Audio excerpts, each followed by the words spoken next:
단호하게 절연하겠다 이런 말을 안 했지 않습니까? 그러면 김문수 후보 책임 아닙니까? 김문수 후보뿐만 아니라 당 내부에서 그런 얘기를 할 수 없게 만들어낸 그 구조가 가장 큰 문제 중에 하나겠죠. 예. 말씀하신 그럼 김문수 후보만의 오로지 책임은 아니다 이 뜻이군요. 그렇죠. 뭐 만약에 당이 또 그런 문제에 대해서 집중적으로 고민을 했다고 한다면 김문수 후보를 설득을 했었겠죠.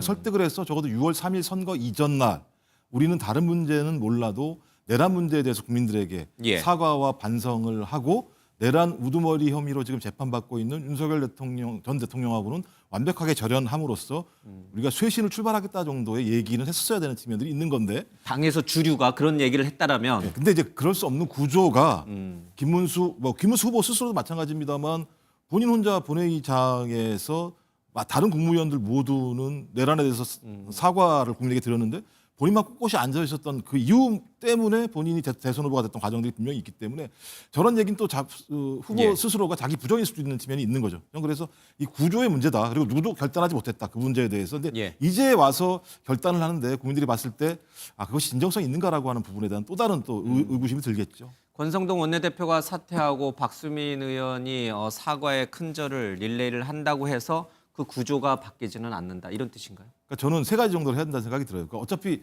그것을 앞으로 내란 문제와 그다음에 내란 우두머리 혐의를 받고 있는 예. 윤석열 전 대통령과의 절연 문제하고요.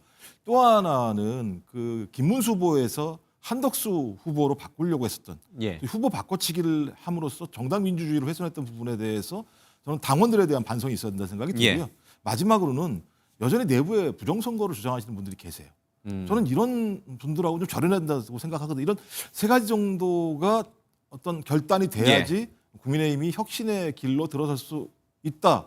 국민들이 그런 부분에 대해서 그럴 수도 있겠다라고 판단하지 않으실까 생각이 듭니다. 예. 이렇게 볼 수밖에 오늘 없는 상황이고 운동하는 모습을 보인다라고 하는 건 본인이 좀 연배가 있으십니다만 나는 되게 건강하고 건재하다. 건재하다. 그리고 그거 다 누가 올렸느냐? 김재원 비서실장이 비서실장. 예. 올렸더라고요. 그렇다면 제가 볼 땐 김문수 후보를 둘러싸고 계신 분들 같은 경우도 이미 내부적으로는 김문수 후보를 중심으로 해서 예. 당의 어떤 권한을 아니면 권력을 잡으려고 하는 의도들이 있는 것 아닌가. 예. 그러니까 아무리 후보가 나 안 나가라고 얘기하고 싶어도 주변의 참모들이 계속 얘기하게 되면 나오게 될 수밖에 없는 이런 예. 측면들이 있거든요. 그리고 김문수 후보 같은 경우 제가 볼 때는 대선 후보로서만 만족하지 않는다라고 하는 느낌들을 대선 후보일 때도 계속 보였던 측면들이 있는 것 같고 그래서 아마 저런 어떤 영상의 어떤 밖으로의 유출이 보여준다고 하는 건 당권 투쟁이 이미 시작됐다고 보는 것이 예. 정확할 것 한동훈 전 대표라든지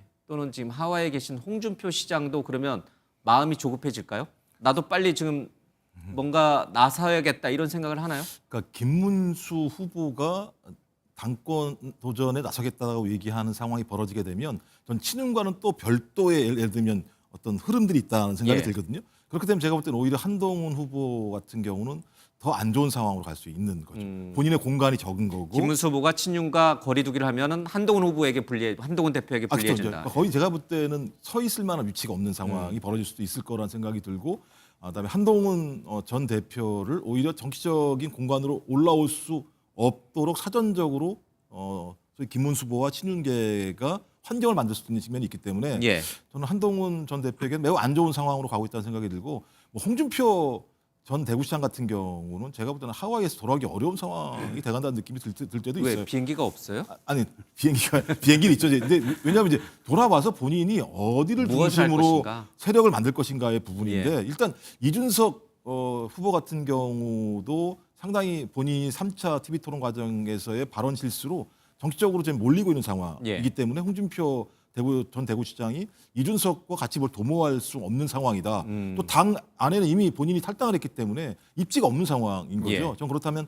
당분간은 국민의힘 내부가 어떤 소용돌이로 흐를 것인가, 분열할 것인가, 공간이 만들어질 것인가 이걸 지켜볼 수밖에 없는 상황이 됐기 때문에 저는 오히려 지금의 핵심적인 내용들은 김문수 후보를 중심으로 하는 새로운 세력과 기존의 친윤 세력 간 이 두 세력 간이 앞으로 어떻게 예를 들면 서로 경쟁을 할 것인지 아니면 서로 간의 합의를 통해서 권력을 다 분점할 것인지 이런 형태로 이게 딜레마 같아요. 41%라고 하는 게 좀 딜레마라는 생각이 듭니다. 그러니까 이게 폭삭 망한 것도 아니고 애매모호한 득표를 한 상황인데 그 득표의 핵심 지역이 영남이에요.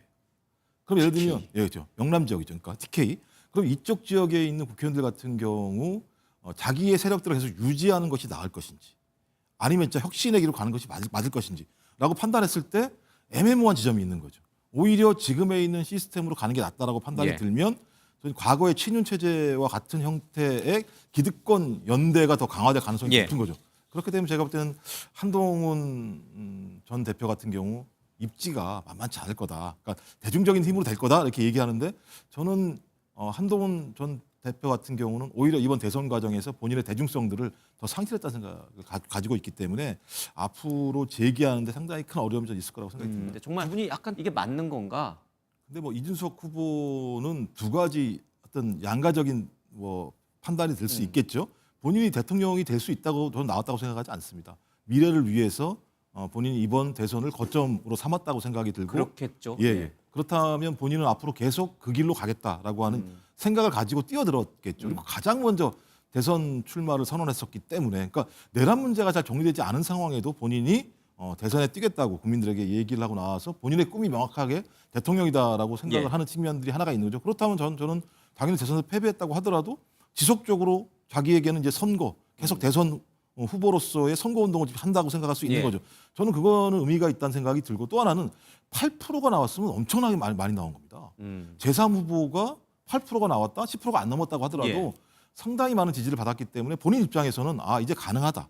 나는 이제 새로운 근거들을 갖다가 확실히 다졌다라고 생각할 수도 있는 거죠. 근데 최대의 문제는 그 내용입니다. 내용. 그러니까 이준석의 정치가 무엇인가에 대한 부분은 많은 국민들은 좋지 않게 봤을 거라 생각해요. 예. 이번 같은 경우 다 아시겠습니다만 소위 젠더 갈라치기, 세대 갈라치기, 사회적 약자나 장애인에 대해서 혐오와 배제를 통해서 그런 혐오와 배제를 불러넣어서 거기에 열광하는 사람들을 가지고 정치를 하려고 한다면 예. 그 정치가 건강한 정치인가 민주적인 정치인가라는 부분과 관련해서 많은 국민들이 아니라고 판단하니까 이번에도 어떤 그 징계안 관련해서도 14만 명이나 되는 국민들이 아주 빠른 시일 내에 서명까지 하는 상황이 벌어졌기 지금 때문에 제명시키라는 청원이 14만 예, 명이에요. 14만 명이나 된 상황이기 때문에 저렇다면 저런 정치를 본인이 돌파하려면 본인이 뭐 대학생위원회를 만들겠다 이런 얘기를 하는 게 아니라 본인의 발언에 대해서 진짜 진정성 있게 사과를 하고 건강한 정치의 예. 방향으로 가겠다는 얘기를 했어야 되는데 그런 얘기가 없이 그냥 다시 권력을 추구하는 거 아니겠습니까?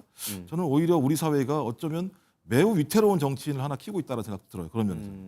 이준석 단일화를 하는 거 말고는 답이 없구나라는 것을 너무나 절감했을 거란 말이에요. 그 과정, 그 정계 개편 과정은 가능성이 없습니까? 왜 가능성이 없겠습니까?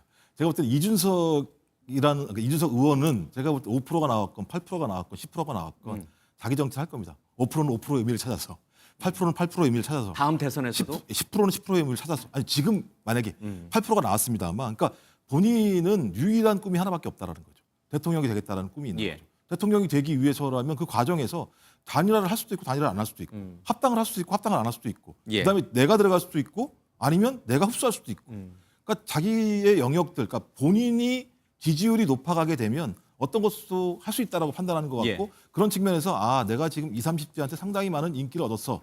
여기를 확고하게 만들어야겠다. 이런 층을 가지고 있게 되면 이후 정치 과정에서 본인이 어떤 외압에도 불구하고 본인은 이걸 외압이라고 생각했습니다만 예. 쓰러지지 않을 수 있다라고 하는 확신을 가지고 있는 측면들이 있는 것 같아요. 근데 제가 말하는 건 뭐냐면 저런 식으로 가게 되면 항상 다수가 못 돼요. 저런 정치의 방식은. 예. 항상 소수일 수밖에 없는 거죠. 왜냐하면 특정한 세대만을 위해서 그 세대에게 어떤 호소를 하고 예. 그 소수의 지지층들만 열광하게 하는 정치를 가지고 본인이 다수가 될 수 없다. 그럼 아마 그런 것을 절감할 때 제가 볼 때는 합당이란 카드를 만들 건데 합당도 그냥 하지 않을 것 같고요. 국민의힘이 큰 내용을 거치고 난 다음에 예. 그런 공간들을 노리고 소위 이 합정 연행을 시도하지 않을까 생각이 듭니다.